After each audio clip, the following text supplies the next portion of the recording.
Two-man game, TMG, get the news fast, AMG, game of two boxes. Name two boxers that hit as hard as this. Yeah, we're cutting to the truth, no, there ain't no narrative. Eyes up on the cup this year, hear the stadium erupt this year. For my team, TMG.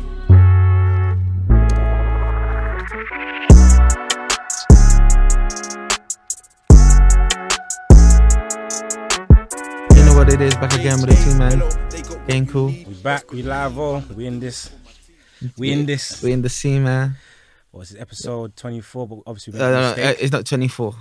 It might be episode 25. I'm not sure, but let's call it episode. There's episode 24, but we made a number mistake, so we got to talk about number 23 because we talked about number 24 last episode. Remember?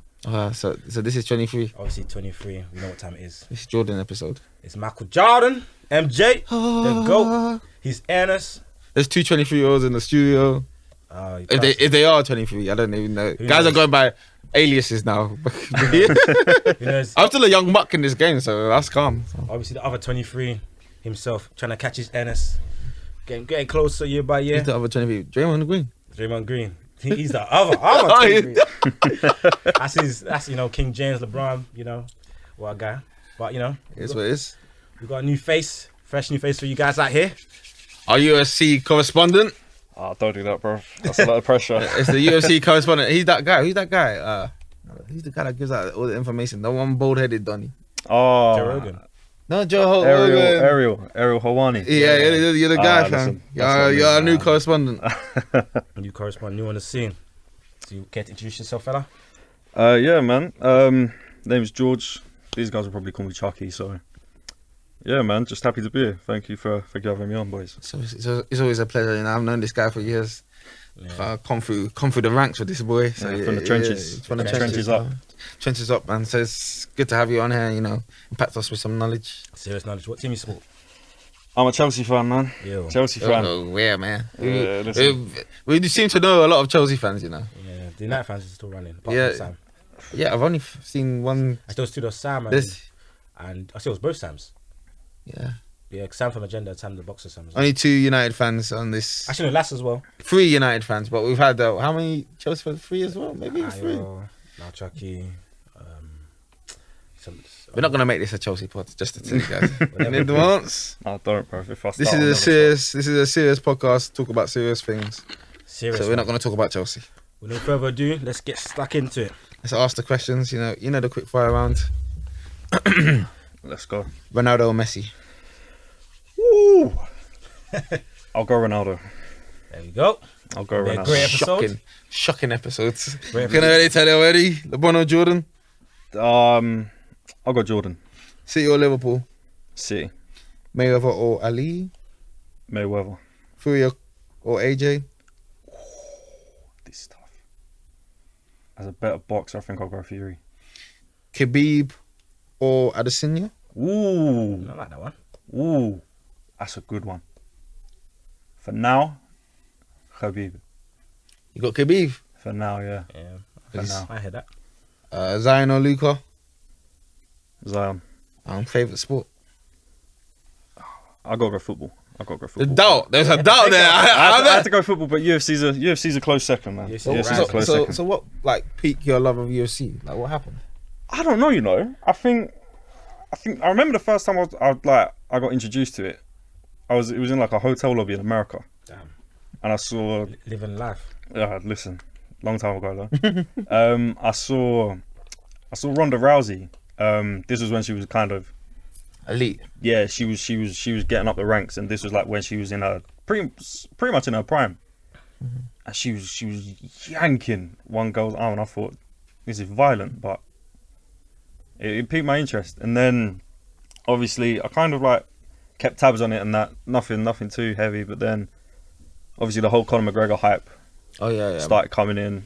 When McGregor came into the scene, he was just took it to a whole new level. And then that was me from then. I've been pretty much on it for a good few years now. McGregor was one of the elite UFC dons at one point. Pretty much put it on the map. He lost a bit of hunger, isn't it? Yeah, I mean, when you come into that much money, it's true. You're gonna lose. I think he's still got it in him, but does he? think he's still got it in him, but I don't think he has as much drive as he did because he's kind of made it now. Do you know what I mean? When you make $100 million, When especially when you coming from where he come from. Yeah, exactly. On benefits. Yeah, in the Take a trenches. punch in the mouth, kick to the mouth, triangle choke. That's it. Blah blah blah. That's it. His missus was putting him through camps and everything for his giving him money and that, and now look at him now. He's giving his missus the money now. Exactly. No, That's what it. Gender roles.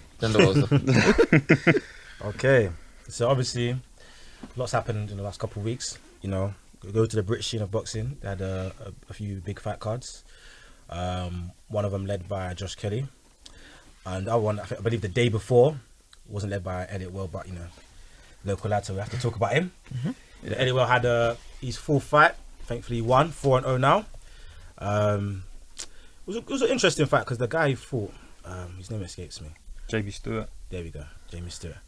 He fought him, and the guy, skill-wise, you could tell early there was kind of a clear disparity. However, the guy was just very awkward, and he was there to fight. He was sturdy, scrappy.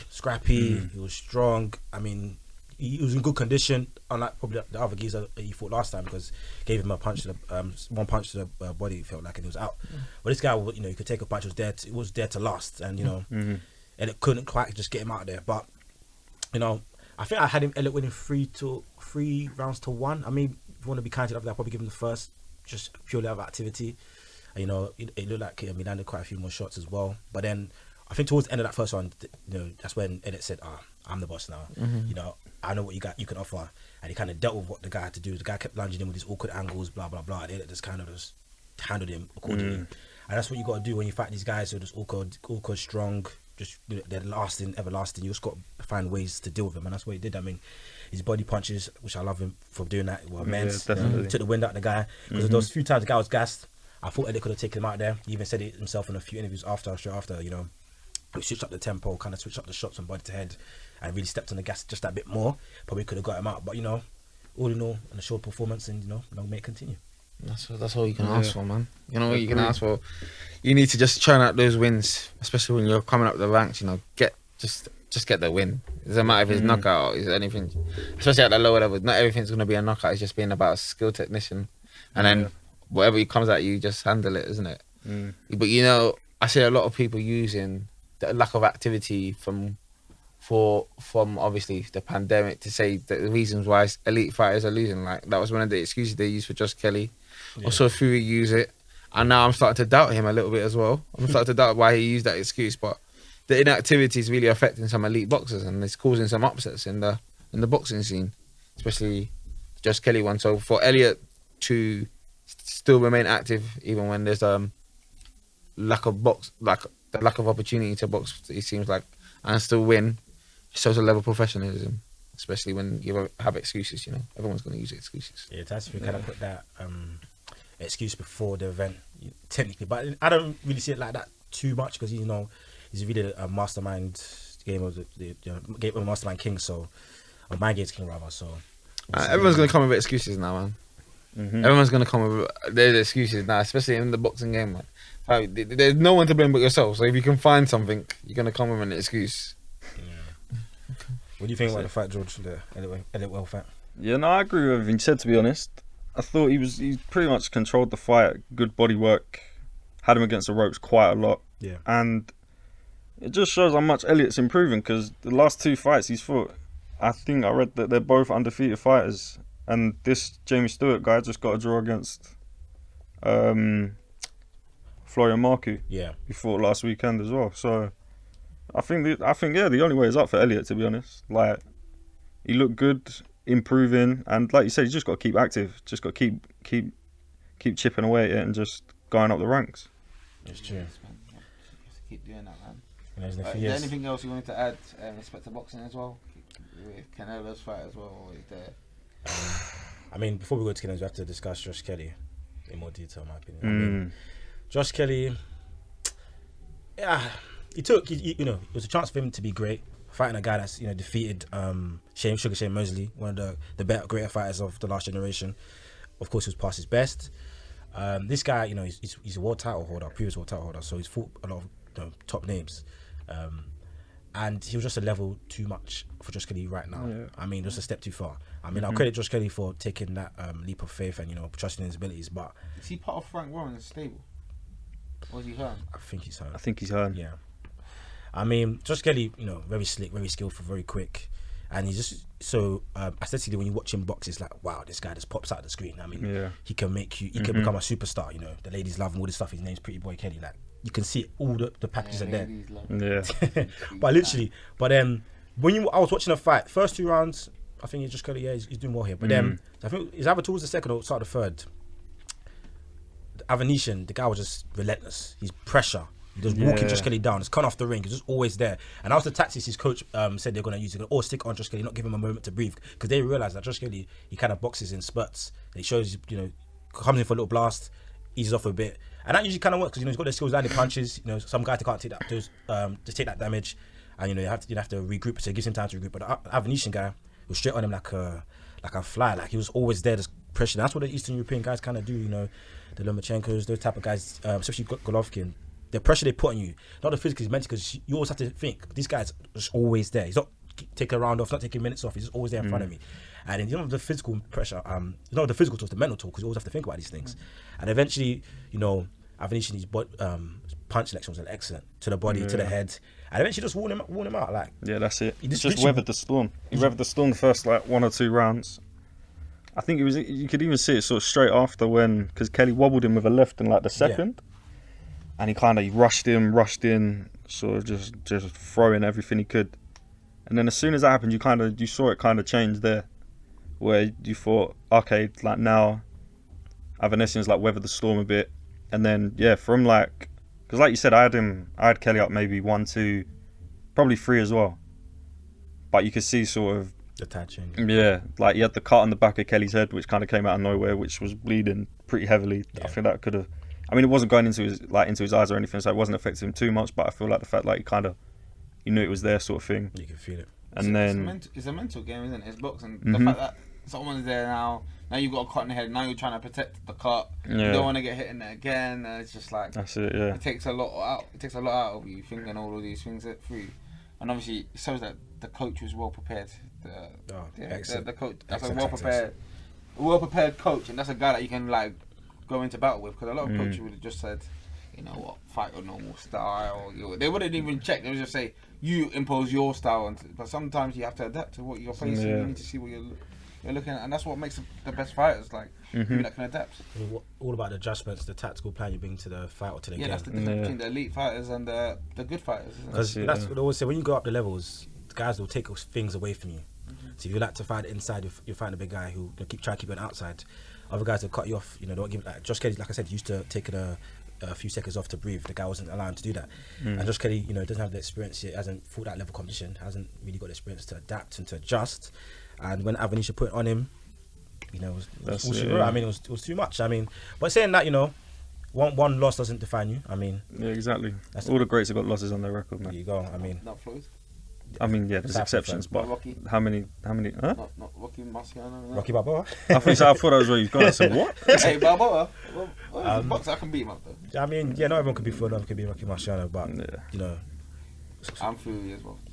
For now, I mean, obviously people. For now. We'll see if he loses to AJ. You have to see, man. But obviously, people Ali, Frazier's, blah blah blah, go on. They have losses. I mean, you can come back. It's about how well you bounce back, and that's always good to have in your How many world champions are only like one-time world champions? There's so many of them. It makes you. The difference is when you retain the world championship. That's what makes you elite. Yeah, it's true. Not Wilder. Well, you've written off Wilder. Listen, man. I just wanted to fight his White so they can get that beef out there. Yeah, I just need to see that fight, man. And White beat him up. No, I still like AJ to punch him up still. Guys just want to take their lumps out of Wilder. Wilder's never fighting. I still like Wilder, but I obviously prefer AJ, so I'll still like AJ. Wilder's never fighting Joshua. It's never. That's never gonna happen. It depends. If he was able to beat like White and them guys, then he could, you know, rebuild himself, and then if AJ was to come. Are they ever gonna fight? I thought he's fighting that Charles Martin. I mean, that kind of fell through. I mean, there's ways it can happen. Boxing, things change really quickly, you know. Yeah. And while the AJ fight will still garner a lot of eyeballs, so yeah, no, that would still sell. That would still sell. Yeah. As long as would you watch that fight? Of course you would. As long as Wilder's not chatting crap. Oh wow, that guy, he's funny. But anyways, just to run off the boxing, obviously Saul Canelo Alvarez, you know, God. early hours of today. Stupid fight. I'm happy I didn't stay away for it, man. I mean, the guy was a mandatory, so you had to fight him with all the risk losing his belt. What? He's facing Billy Joe Saunders. So I'm more excited about it. Oh, that's the other big fight. Can't lie, yeah. That could be fight of the year. But I'm more concerned about how the Yildirim guy became the mandatory. Brother, trust me, it's scary. That's what one thing I don't like about boxing is just some That's weird why things. you need to become more like UFC. Just have one person that arranges all the fights. Yeah. And it dominates the content because boxing has got too many. I think in people. boxing, you don't really get best fighting the best. It's kind of, it seems like the matchmaking is like a lot more kind of You're so tactical. political kind of thing, and like a lot, like tactical, Like in the UFC, you just get like, say you've got a guy that's unranked, a guy that's ranked 15, they'll go against each other. You won't you'll put an unranked against an unranked. Then as they start getting better, you'll put them against a better opponent. Whereas like yesterday, the Canelo fight, why is he fighting this like Yildirim? Like, I didn't even hear too much. Like I don't even think he's from what I've read about this fight at all. Yeah, from what I read, he's not even fought before this fight. He hadn't fought in like a couple years, and he somehow ended up mandatory. And this Yildirim guy got knocked out by Eubank Jr. Yeah, a few years ago. Yeah, You got knocked out by Eubank Jr. Well, to be honest, Eubank Jr. wouldn't even want to face Canelo. bro. well, he says he does, but to be fair, Yildirim, after he lost to Eubank, he had a few wins, and then he lost to Darrell through a technical decision, I believe by a cut, and there was a controversy around that. And then Darrell fought David Benavidez, but Benavidez, I think he was overweight in that fight, so he lost his mandatory status. And then obviously Darrell lost as well. Why is Eubank not fighting then? I don't know, but then that's how Yildirim. Well, that's the part people explain how Yildirim became the mandatory, which still to me is not enough. Because you know he's inactive, he hasn't fought in 2 years. I mean, we could have had the Billy Joe Saunders fight in a couple of months instead of having to wait. So it's still gonna be a few months to be fair. It's in May, isn't it? But we could have had that, not necessarily now, but could have been like what? That's a lot of fights April. in a short space of time for Canelo. No, but he didn't take. He's taking no damage. Yeah, he's not taking He's damage. taking no damage. Like he took nothing yesterday, and they knew what was going to happen. That's why the Billy Joe Saunders fight is only like, is it like May? Yeah, that's why they had it on ice. Like, the way that fight would have happened is if Canelo had an injury, which obviously he didn't have. Hey, do you know how planned that is? So they just knock So the fight out. they know what's going on. They know what the jig is like. They wouldn't That's quite a have difficult that. fight. They, like you said, they wouldn't have that fight on ice without knowing that Canelo's going to go into here and just destroy this guy. Like, I feel like it would have taken a miracle for anything other than what happened yesterday to happen, or this morning to happen. And Triple G is now. There's no way Triple G is coming back. Is Triple G done now? I mean, the more the time goes on, the worse it is for him because he's a lot older. I think he's like 38, 39. But you know, peak boxing's like 30 to 40. That's when you're elite. That's the elite I mean, boxing, he can, but he takes too much damage from it. So I don't think he would last that long. On another note, like just before we get off, I saw Ryan Garcia call out Tank again. Them guys need to get a fight on. Like, there's too much talking. I mean, to be fair, he tried to fight Pacquiao and he tried to fight. There was someone else who was trying to fight as well. I can't remember who it was, but then that didn't happen. So actually, no, he was trying to fight Tank. He was trying to fight Pacquiao and Tank. If we can't get the Tank fight, then I think Eddie Hearn was saying he should fight Devin Haney, which would be a good fight to be honest. So hopefully one of those can happen soon. Because all these lightweights need to fight each other. You know, find out the king of the hill, whether it's those guys. Pacquiao beats him up. We'll beat him up, you know. Probably, yeah. Is that fight official, Garcia Pacquiao, or not? Because I saw he posted something I thought he posted on that his it was socials. official. Yeah. They're posting stuff, man, that make it look so official. Pacquiao was supposed to fight Mayweather. It was supposed to fight all these people, but he's not fought anyone. Here's what it is.